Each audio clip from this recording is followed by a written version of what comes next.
Hi everyone, this is Joss Stirling. I thought I'd just tell you a little bit more about my latest novel, The Silence, particularly now I've got a physical copy of this, which you can obviously buy, but I've got it in my hands here. And I thought I'd tell you a little bit more about this book and read you a little extract to explain why I wrote this story. Now, the main reason I wrote it is I wanted the challenge of trying to tell a story from the point of view of someone who doesn't speak.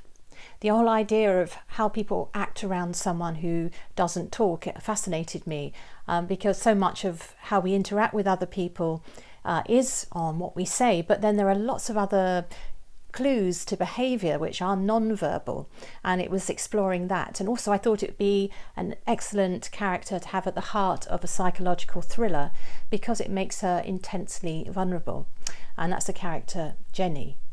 I also wanted to write a novel where it had a male character who had the traumatic background that you often find for, well, female characters, to be frank, in psychological novels. I won't say too much about that because obviously there are various plot twists, but I wanted him to be somebody who you sort of unpeel the layers and find out what's making him tick. So it's those two characters, Jenny and Jonah. They meet in London, and I just want to read you the very start of the book to show you how it begins. Anyway, so here it is from the prologue. This is from Jonah's point of view. Jonah never thought he had it in him to kill a woman, but he was wrong. She was lying at his feet. He had to make the call. Grabbing the receiver on the old landline phone, he dialed in the number. It took so long for the dial to turn back. 9, click, click, click. 9, click, click, click. 9, click, click, click. Which service do you require?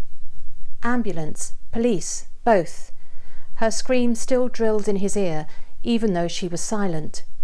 He'd only thought to shut her up. I think I've hurt someone. There was a microscopic pause before training kicked in. Address, please? His mind went blank. Despite living here for 2 years, he couldn't remember the postcode.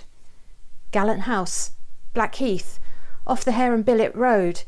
Postcode, I can't think. He scrabbled among the papers on the console table, shaking petals from the arrangement of lilacs, until he found a letter and was able to read it off. And your name? He was in so much trouble. Jonah Brigson. But don't waste time. I need someone here right now. I've already dispatched an ambulance, Jonah.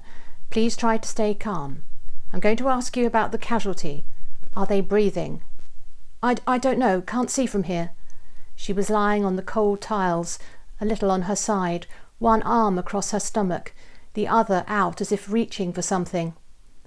Can you keep on the line and check at the same time? Yes. The landlady's reluctance to update anything in the house resulted in the phone base and vase of lilacs crashing to the floor as Jonah dragged the attached receiver with him. Water chased him over the tiles.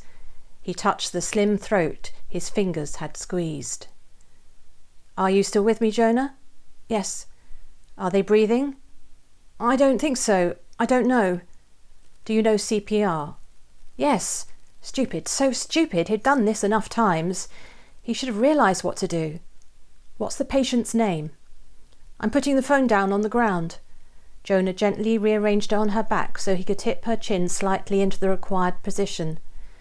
This felt so wrong. He the one to have hurt her, now the one who would try to save her. The voice on the line babbled away, but Jonah ignored it. He began to breathe for her. Now, I might have to explain for those of you who are in the digital generation that the old dial phones, when you did a 9, it was all the way round. So you did have to wait what felt like an interminable length of time for it to go back. Go and have a look at one in a museum if you don't know what I'm talking about. But I vividly remember these kind of phones from my youth, and I felt it was appropriate in the house that he couldn't just quickly do 999. He had to go through this torturous process. Anyway, you want to find out, I suppose, who the person was, if Jonah did it, and what happens next. So you can, if you read the silence. Yeah, maybe you'll keep the lights on as you read it.